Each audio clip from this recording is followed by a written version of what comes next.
오늘 이 선물에 대해서 이야기를 해보면서 좀 시작했으면 좋겠어요. 여러분, 선물을 받으시면 어떠세요? 마음이? 물론 기본적으로 감사하고 고맙고 행복하죠. 아마 누구나 선물에 대해서 뭐 이렇게 하면서 왜 이런 거 사서 이렇게 하진 않을 거예요. 그렇죠? 화를 내진 않을 거고 그냥 고맙고 감사하고 그 정도의 차이는 있을 수 있겠지만, 근데 어떤 사람은요, 선물을 받으면 그렇게 사랑받는다고 느끼는 사람도 있을 수 있잖아요. 그렇죠? 이 선물에 대한 사랑의 표현이라고 이제 인식이 되면 그럴 수도 있다라는 거죠. 어찌되었건 선물은 사람에게 감동을 주는 일들 중 하나입니다. 그런데 우리가 여기서 조금 분별해 볼 것이 있는데요. 선물을 받는다면 이 선물에 감동이 되나요? 아니면 그 선물을 준 사람의 마음에 감동이 되나요? 좀 의도적인 질문이죠. 분명 둘 다 감동이 될 수는 있어요. 하지만 제가 이번에 말씀을 준비하면서 선물도 좋지만 이 축하의 말 한마디가 그렇게 감사하고 고맙다는 생각이 들었어요. 오랜만에 연락 온 사람들이 반갑게, 진짜 고등학교 동창인데 그냥 성준, 생축 이렇게 4글자 왔거든요. 근데 연락을 잘 안 하는 친구예요. 지금 못 본 지도 한 몇 년 됐어요. 몇 년이 뭐야. 진짜 오래됐어요. 어떻게 변했는지도 잘 모르는 친구한테 성준, 생축 이렇게 왔는데 그게 그렇게 반갑고 기쁘고 좋은 거예요. 사실 선물의 내용과 상관없이 정말 중요한 것은요, 그 사람의 마음이지 않을까라는 생각이 듭니다. 저는 하나님의 그 사랑이 이런 선물과도 같다고 생각해요. 살다 보면 하나님 뜻 안에서 문제가 해결이 되고요, 소망했던 일들이 이루어지는 아름다운 일들이 보여집니다. 그럼 그렇게 감사해요. 우리가 기뻐하죠. 그러나 정작 그것을 주신 이의 마음을 생각하기보다는, 그 깊이를 더 알려고 하기보다는 그 선물 자체의 감동으로 끝나는 경우가 너무 많다는 것이죠. 우리가 오늘 오늘은 21절부터 읽었지만 여러분들 제가 읽고 와달라고 부탁드렸던 이 11장에는 선물을 받은 자가 1절부터 나와요. 제가 우리말 성경으로 한번 읽어봐 드릴게요.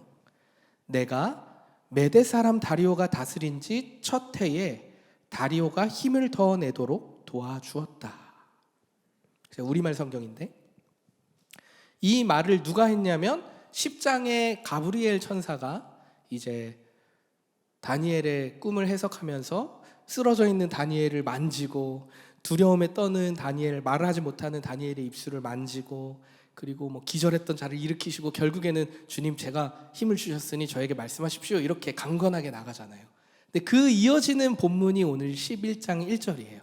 근데 뭐라고 얘기하냐면, 내가 메대 사람 다리오가 다스린 지 첫 해, 그러니까 메대 바사의 왕 누구예요? 다리오 왕이에요. 이 다리오에게 힘을 내도록 도와주었대요. 다리오 왕은 유대인의 왕이 아니에요. 유대인들의 왕이 아니에요. 그냥 그 유대인이 있던 땅, 이스라엘 예루살렘을 정복했던 그 제국의 왕이었었죠. 익숙한 왕이잖아요. 이 왕의 이름 다리오 왕. 누구예요? 다니엘을 사자굴에 가뒀던 사람. 이 사람이 다리오 왕이에요.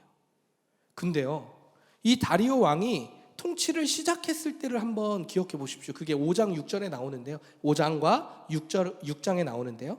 다니엘을 처음에 딱 맞자마자, 다리오가 왕을 딱 되자마자 기존에 있었던 그 일을 잘했던 사람들을 총리로 딱 세워요. 3명을 세우는데 그 중에 다니엘을 세워요. 그뿐이 아니에요. 다니엘을 전체를 다스리게 하고 싶었어요. 그게 다리오 왕이 가진 마음이었어요. 다니엘의 능력을 알아보았고 다니엘을 너무 좋아했다는 거예요. 그러나 결과적으로는 다른 신하들의 속임수와 꾀임에 넘어가서 다니엘을 팔아먹죠. 자기가 한 말이 있으니 그 말을 지키기 위해서 그냥 사자굴에 가둬버려 이렇게 얘기해요. 그리고 밤새 신음하면서 잠 못 자다가 나와서 다니엘아, 너의 하나님이 너를 구원하였느냐 이렇게 묻잖아요. 그리고 다니엘이 사자굴에서 멀쩡한 모습으로 나오는 걸 보면서 너의 하나님을 찬송하리로다 막 이렇게 막 반응을 합니다. 이 일련의 얘기가 있어요. 근데 무슨 말인가 하면 다리오 왕이요, 혼자서 나라를 다스렸던 것이 아니라는 것을 오늘 11장 1절에서 말하고 있는 거예요. 무슨 말이에요? 하나님의 도우심이 있었다라는 거예요. 다리오 왕도 선물을 받았다는 거예요. 다니엘을 통해서 하나님의 놀라운 능력을 계속해서 봤던 사람이 누구냐면 다리오 왕이라는 거예요. 근데 다리오 왕뿐만 그랬어요? 우리가 계속해서 살펴보는 다니엘서에 놀라운 하나님의 일들을 보잖아요. 물론 이제 뭐 9장 이렇게 7장 넘어가면서부터는 꿈에 대한 얘기로 나오지만 그 앞에 느부갓네살 왕이나 여러 왕들, 벨사살 왕이나 다 놀라운 일들을 보고 있음에도 불구하고 그런 선물을 받았어요. 그 놀라운 일들을 어떻게 봐요, 우리가? 그런데도 이 사람들이 하나님 앞에 돌아오려고 그것을 왜 보여주셨는지 친절하게 다니엘이 해석해서 갖다 주는데도 불구하고 거절을 하죠.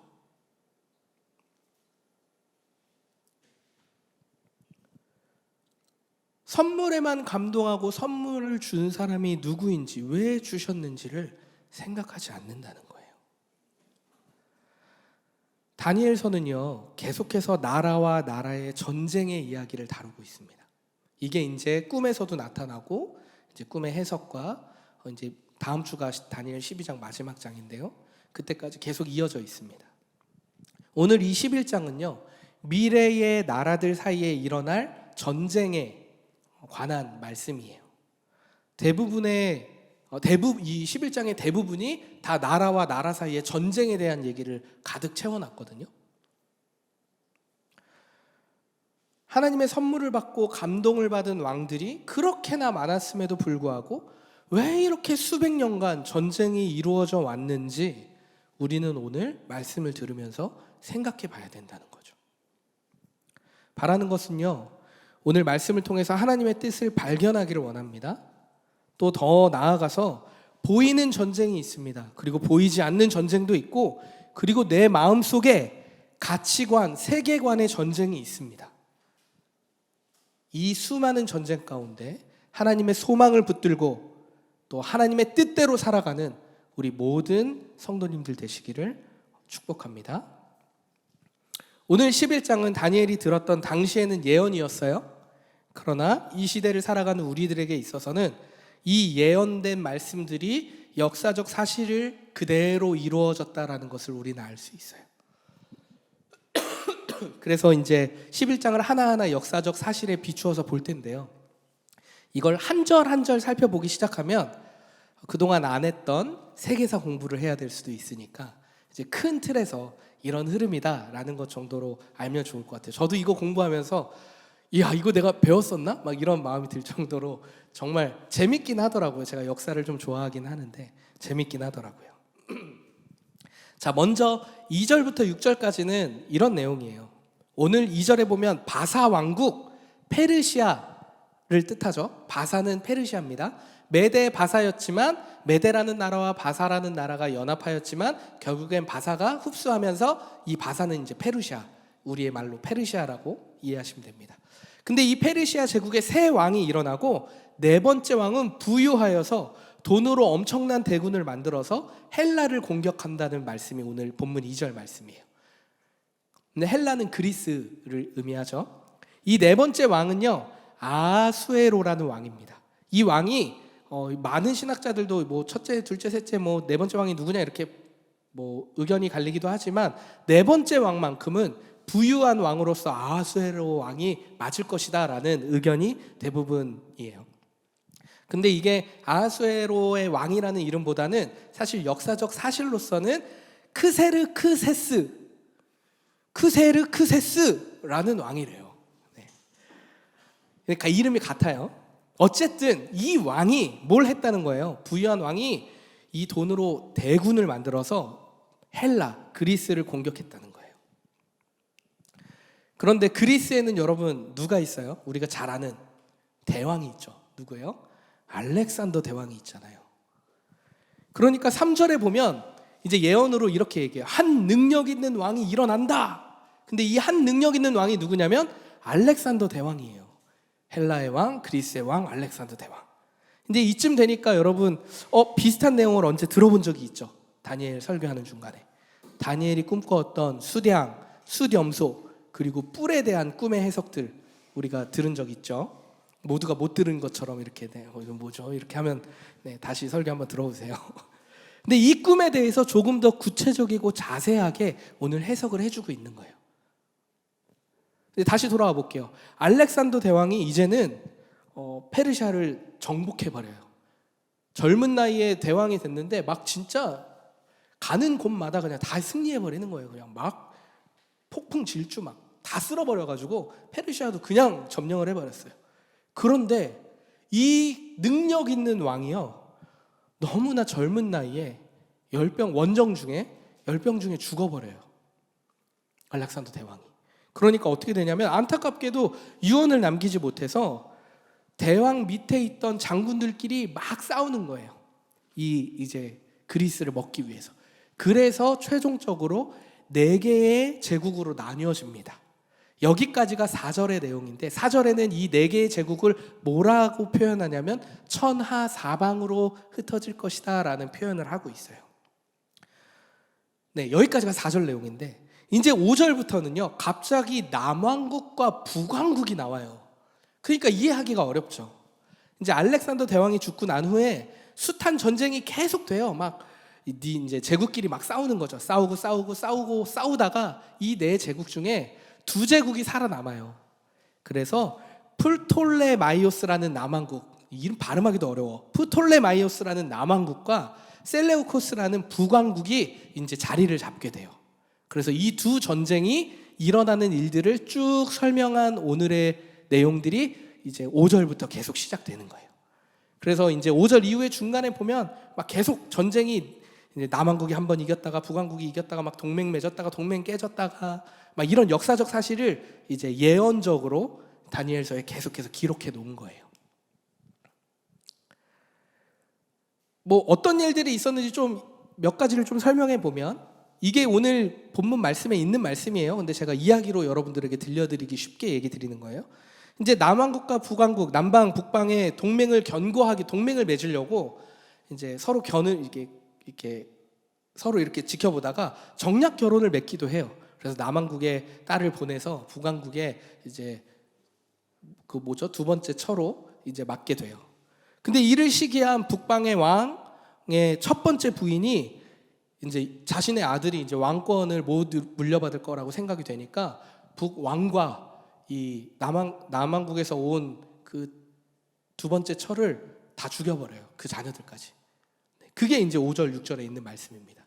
근데 이런 일들이 일어나는 거예요. 그리고 나서 이제 막 동맹은 당연히 깨어졌고, 그래서 이제 막 서로 계속 싸우는 내용이 21절까지, 20절까지 계속 이어지는 거예요.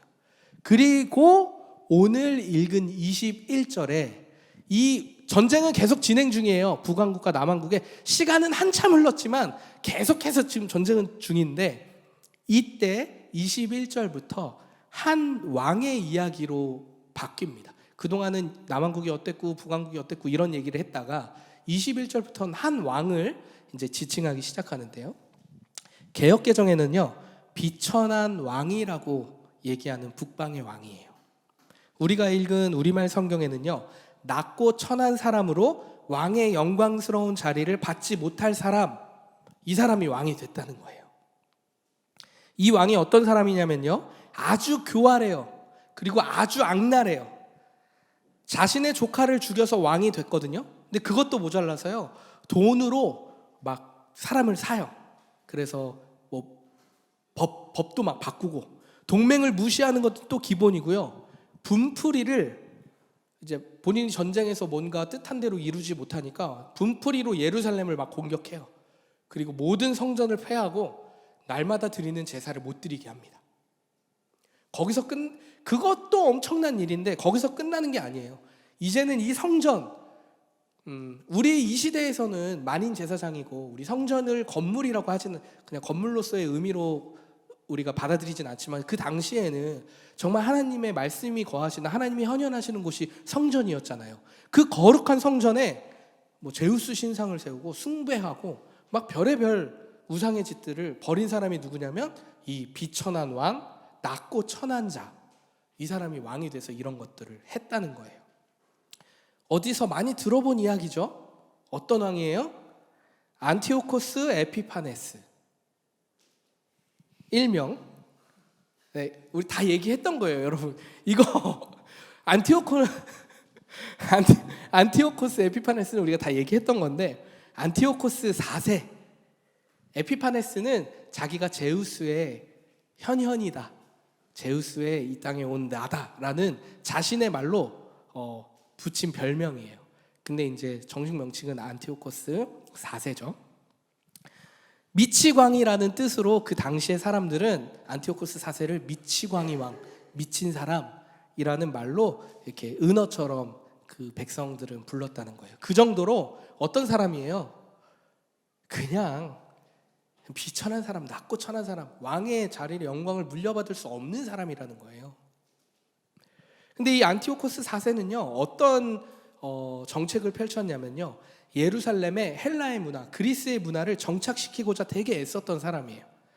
그런데 이 문화를 당연히 반대했던 사람들이 있었겠죠. 유대인들이 있었겠죠, 이스라엘 백성들이. 근데 이 중에 특별히 용감한 사람들이라고 오늘 읽은 본문에는 지혜로운 사람, 용감한 사람들 이렇게 표현을 하고 있는데요, 이때는 제사장 마타티아스와 마카비 혁명 아시죠? 이제 성전을 다시 회복시키는 마카비 혁명이 성공하잖아요. 네, 그래요. 어쨌든 이런 사람들을 일컬어서 지금 오늘 본문은 뭐라고 얘기하냐면 용감한 사람들, 지혜로운 사람들이라고 표현하고 있는 거예요. 자, 오늘 본문의 이들처럼 용감한 사람들, 그런 진짜 나라의 운명이 계속 다른 제국에 의해서 몇 번이나 바뀌는 그런 상황 속에서도 굳건히 하나님을 믿고 붙잡았던 이 용감한 사람들, 지혜로운 사람들. 근데 이 사람들의 결과가 어떻게 되는 줄 아세요, 여러분? 35절 말씀에 있는데요, 이거는 한번 같이 읽어보면 좋을 것 같아요. 그 몇몇 지혜로운 사람들은 죽임을 당할 것이다. 백성들은 단련되고 깨끗해지고 하얗게 돼 마지막 날까지 이르게 될 것이다. 이런 일이 하나님께서 정하신 때까지 있을 것이다. 아멘. 어떻게 돼요? 지혜로운 사람들, 용감했던 사람들이요, 죽임을 당해요. 너무 안타깝지 않아요? 그런 폭풍 같은 목숨의 위협을 느끼면서까지 용감하게 지혜롭게 안티오코스 4세 미치광이 왕을 상대하면서 버텨냈는데 죽임을 당해요. 해피엔딩이 아닌 거예요. 인간의 탐욕과 이기심에서 비롯된 그 긴 전쟁 속에서 하나님 붙들고 용감하게 살아낸 사람들의 결과가 죽음이라는 거예요. 우리가 듣고 싶지 않은 얘기예요. 하나님 붙들고 사는 사람들이 안티오코스 4세를 몰아내고 하나님 승리하셨다 이렇게 노래를 부르면서 하나님의 공의는 살아있다 이렇게 외쳐야 되는 게 우리가 원하는 거잖아요. 근데 그렇지 않다라는 거예요. 자, 우리의 신앙생활이라고 이걸 한번 적용해서 생각해 볼까요? 목숨이 왔다 갔다 하는 이런 전쟁 가운데 있지는 않지만 우리도 또 다른 전쟁과 같은 삶을 살고 있어요. 사람의 이기심과 탐욕으로 멈출 줄 모르는, 만족을 모르는 이 사회 문화 속에서 우리가 살아가고 있죠. 행복을 추구하지만 그 행복, 희미한 행복이라는 것을 쫓아가지만 결국 끝에 까고 보면 물질이 많으면 행복하다라는 그 가치와 기준이 우리 안에 나도 모르게 깊숙이 자리 잡고 있는 그런 시대로 우리가 살고 있어요. 이렇게 또 다른 보이지 않는 가치관, 세계관의 전쟁 속에서 우리는 살아가고 있다는 거예요. 자, 그런데 우리가 이런 전쟁 가운데 믿음을 지키고 하나님 붙들고 용감하게 맞서서 싸우는 삶을 산다고 했을 때 그게 어떤 모양인지는 여러분 스스로 좀 생각해 보시고, 용감하게 이 세상의 가치와 다르게 정말 내가 믿는 하나님의 말씀 안에 은혜 가운데 내가 믿음을 가지고 산다고 했을 때 그 결과가 비루하고 가장 낮은 신분에서 세상에서 보기에 만족스럽지 못한 삶으로 이어지는 삶의 결과라면 여러분 신앙생활을 하시겠어요? 쉽게 하나님의 뜻에 동참하는 믿음의 삶을 살겠어요? 저라면 아무도 살지 않을 것 같아요. 그러면 우리가 이 다니엘서의 전쟁의 이야기를 들으면서 도대체 이 말씀을 우리가 어떻게 받아들이고 적용해야 되느냐? 뭐 역사적으로 그거 다 하나님 말씀의 성취, 예언, 그래 오케이, 하나님 통치하시는구나, 이 정도로 끝나야 되나요? 우리에게는 오늘의 문제예요. 오늘도 시시각각 새로운 기술과 새로운 문화와 그거에 도태되지 않기 위한 지식의 창고에 우리는 뛰어들고 있잖아요. 어떻게든 나에게 맞는 것, 그리고 내가 아는 것 잘 믹스시켜서 살아남아야 되니까. 가정이 있으니까, 자녀가 있으니까, 나의 비전이 필요하니까, 돈이 필요하니까, 굶어 죽지 말아야 하니까.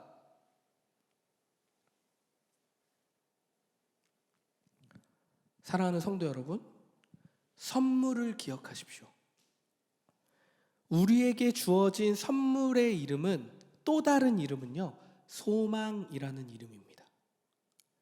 우리에게는 소망이 있습니다. 하나님께서 주신 소망이 있어요. 거룩한 열매, 영원한 삶, 온전한 기쁨을 누리는 하나님 나라의 백성으로 사는 소망이 바로 우리에게 있다는 거예요.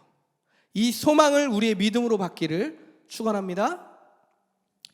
이 소망이 없다면 어떻게 우리가 이 땅에서 하나님 붙들고 살아갈 수 있겠어요? 12제자들 다 고난받고 죽으신 거 아시죠? 복음서를 아무리 읽어봐도 형통케 되리라, 너의 모든 것을 다 이겨내고 너는 이 땅에서 떵떵거리면서 부유하게 잘 먹고 잘 살 것이다 하는 말씀은 단 하나도 나오지 않아요. 십자가를 지라, 우는 자와 함께 울라, 너의 가진 재산을 팔아서 가난한 자에게 나눠주라. 여러분, 우리가 선물을 받았어요.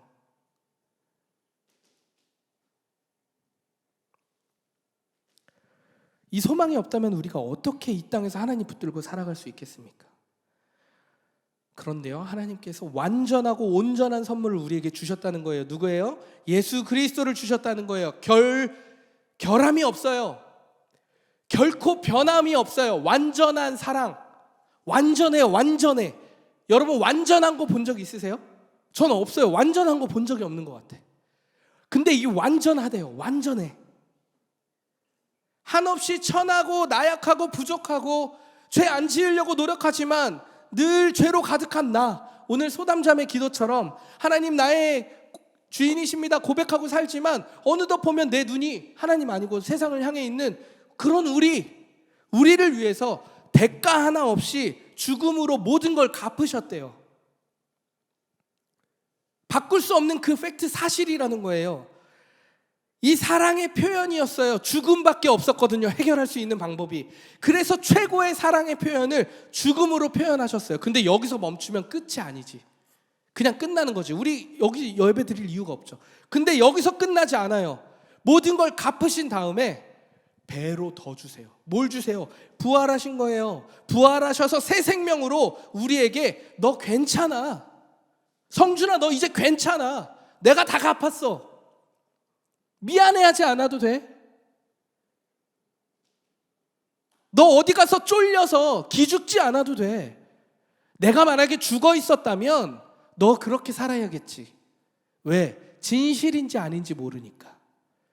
그냥 성인 중 한 명이 될 수 있으니까. 그런데 아니다, 제자들아 봐라, 내 손을 봐라, 못 박힌 내 손자국을 봐라, 나 여기 있다, 나 부활했어, 그러니 나를 믿어. 그러면 너 아무 조건 없이 나와 영원히 함께 할 수 있는 거야. 이 사랑을 우리에게 주셨다는 거예요. 이것이 우리의 소망인 줄 믿습니다. 아멘. 여러분, 사람은요 누구나 죽어요.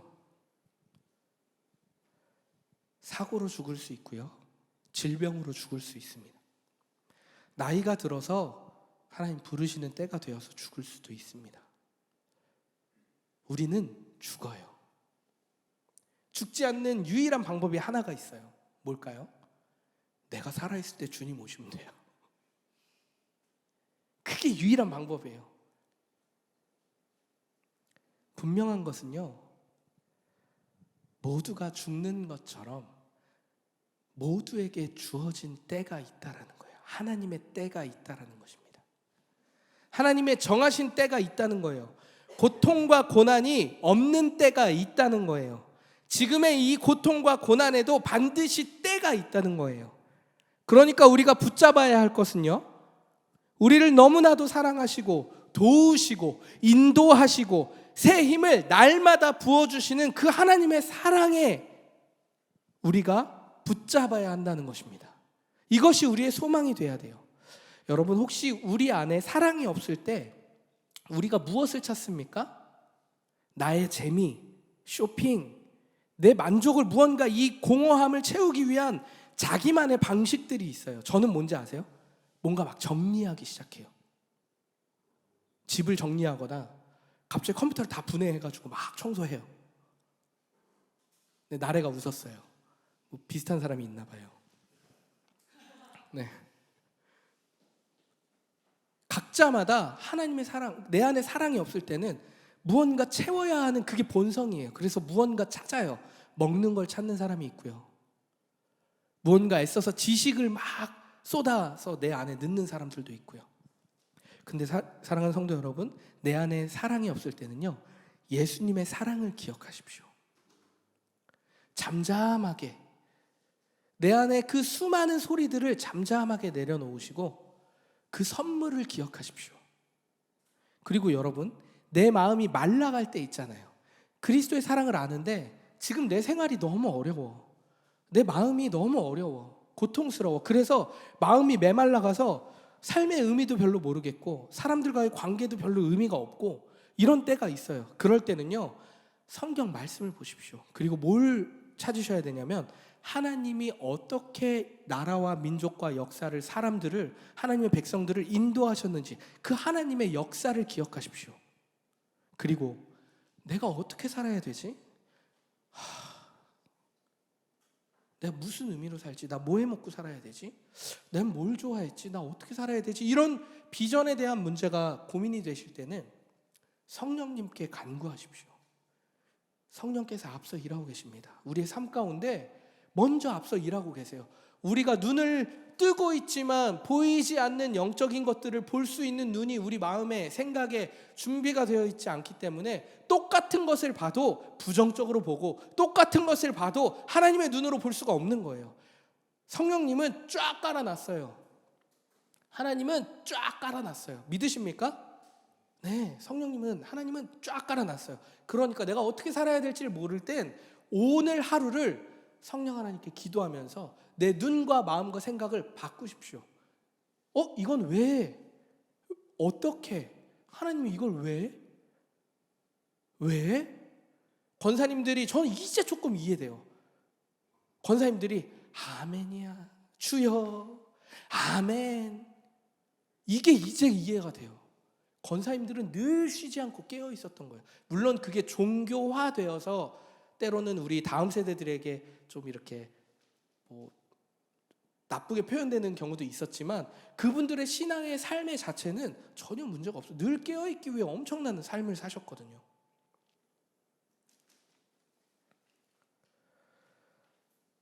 이것이 우리의 신앙의 삶인 줄 믿습니다. 하나님께서 우리를 도우십니다. 반드시 일으키세요. 고통이 처음부터 끝날까지 계속 있는 게 아니에요. 다리오 왕을 돕잖아요. 다리오 왕을 왜 도왔겠어요? 여러분 생각해 보세요. 다니엘이 살아야 되잖아. 이스라엘 백성들이 살아남아야 되잖아요. 하나님은 하나님의 백성을 결코 포기하지 않으십니다. 때때로 우리에게 감사와 은혜와 평안과 기쁨과 모든 것을 우리에게 허락하신다는 거예요. 고통도 있지만 은혜도 있다는 얘기예요. 그러니까 고통 있다고 하나님 안 보고 고통 있을 때는 잠깐 꿀 빨다가 고통 딱 사라지면 잠깐 감사하고 내가 했다, 왕궁을 거닐며 느부갓네살 왕처럼 내가 다 이뤘구만, 이런 삶을 살지 않아야 된다는 거예요. 고통과 감사와 기쁨은 동시에 옵니다. 고통일 때나 감사일 때나 우리는 하나님을 바라봐야 되는 겁니다. 안티오코스 4세가요 죽음을 맞이합니다. 어떤 누구의 삶처럼 죽음을 피해갈 수 없죠. 제우스의 현현 이렇게 얘기했지만 무슨 제우스의 현현입니까? 죽음을 맞이했어요. 그런데요 오늘 45절 우리가 함께 읽은 45절 마지막 절에 성경은 뭐라고 얘기하냐면요, 아무도 도울 이가 없다고 말합니다. 저는 이것이 되게 새롭게 읽혀졌어요. 저한테 이 땅에서의 삶에서 도울 리가 없었어요. 안티오코스 4세가 장막을 쳤지만 이제 전쟁을 벌여야 되는데 도울 리가 없어요. 근데 저는 이게 새롭게 읽히더라고요. 죽음 이후에도 영원히 외롭게 이제 안티오코스 4세는 도울 리가 없어요. 하나님 없는 그 지옥에서 외롭고 고통스럽게 영원히 살아야 합니다. 아무도 도울 리가 없습니다. 그런데 하나님의 백성들은 어때요? 늘 도우십니다. 믿으십니까? 살아있을 때도 도우시고요, 죽어서도 도우십니다. 안티오코스 4세는 도울 리가 없어요. 비록 세상에 우리가 이 땅을 살면서 세상에서 얘기하고 있는 이 엄청난 성공의 스토리, 그런 비춰지는 멋진 이렇게 좀 좋아요와 이런 나를 이렇게 관심 집중하게 하는 그런 삶은 살 수 없을지 몰라도, 성공과 부유함은 누리지는 못할 수 있지만 하나님 나라의 백성의 소망을 품고 사는 우리들은요 마지막 때에 어떻게 되냐면요, 깨끗하게 하얗게 순전하게 마지막 날을 맞이할 것입니다. 우리 하나님께서 그 인생을 돕는다는 거예요. 그래서 사랑하는 우리 성도님들에게 오늘 또 저에게 드리고 싶은 말은 오늘의 소망을 붙드십시오. 미래를 두려워하지 마십시오. 미래는요, 우리는 해피엔딩이에요. 하얗고 깨끗하고 거룩하게 온전하신 이와 영원히 함께하는 것이 우리의 해피엔딩이에요. 아무도 안 돕는 안티오코스 4세와 같은 삶으로 끝나지 않습니다. 하나님께서 일으키시고요, 돌보시고요, 소망의 길을 앞서서 막 닦으시면서 일로 와, 이렇게 함께 우리에게 초대하십니다. 여러분, 오늘의 소망을 붙드시길 바랍니다. 용감하게 하나님 붙들고 우리가 그렇게 산다고 고통과 고난이 사라지진 않겠죠. 그렇지만 그럼에도 오늘의 소망을 붙들길 바랍니다.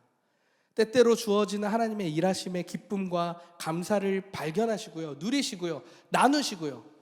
그게 증인된 삶이잖아요. 나 이렇게 고통스럽고 힘들었는데 하나님 붙들고 인내하고 참고, 때로는 내가 너무 억울해서 내 입술을 열어서 다 해명하고 다니고 싶은데 그냥 하나님 붙들고 입을 좀 싸매 봤더니 하나님이 갚으시더라.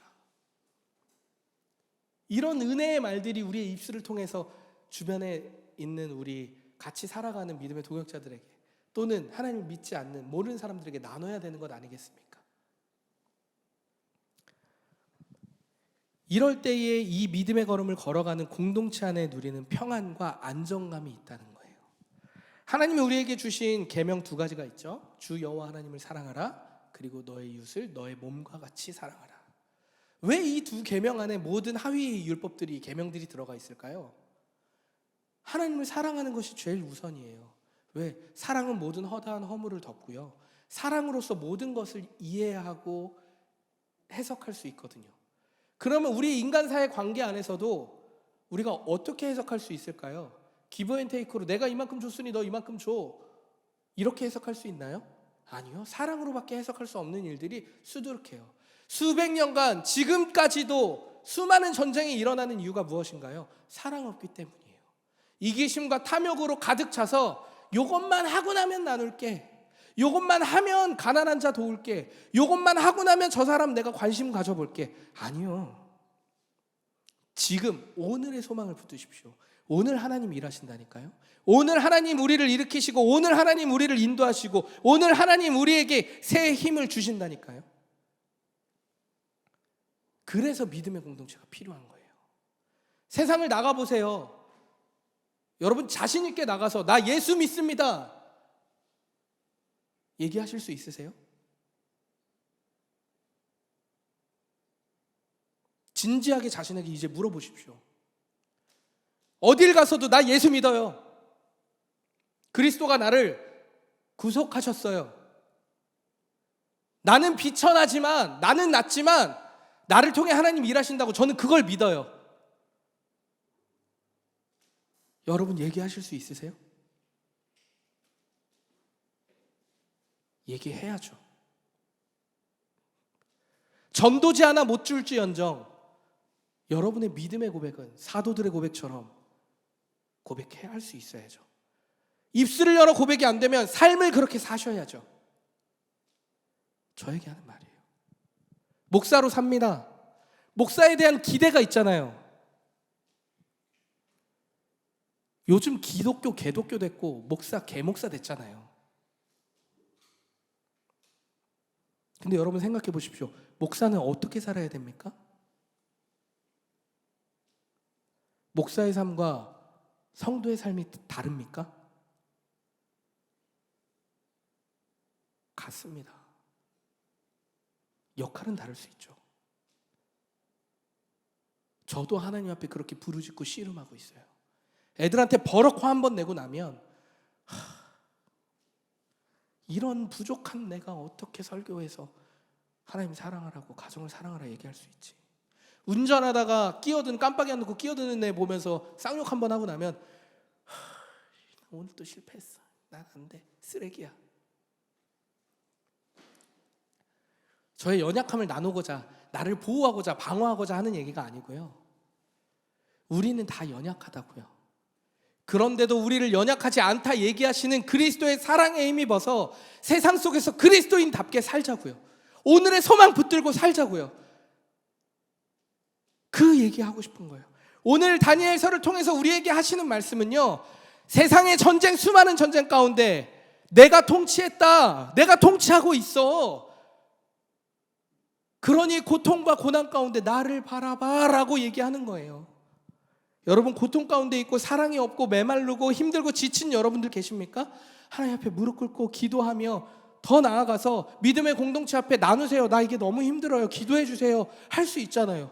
목사에게 기도 요청하십시오. 작은 것도 괜찮아요. 그게 믿음의 공동체 안에 하나님 주시는 사랑의 은혜의 나눔과 경험입니다. 우리 공동체가 그렇게 되길 간절히 소망합니다. 우리 모두의 삶이 오늘도 하나님의 그 사랑의 소망을 붙들고 그 사랑이 베푸시는 은혜를 경험하며 매일매일 일상의 삶에서 특별한 하나님의 은혜를 경험하는 우리 모든 올디너리 성도 되기를 그리스도의 이름으로 축원합니다.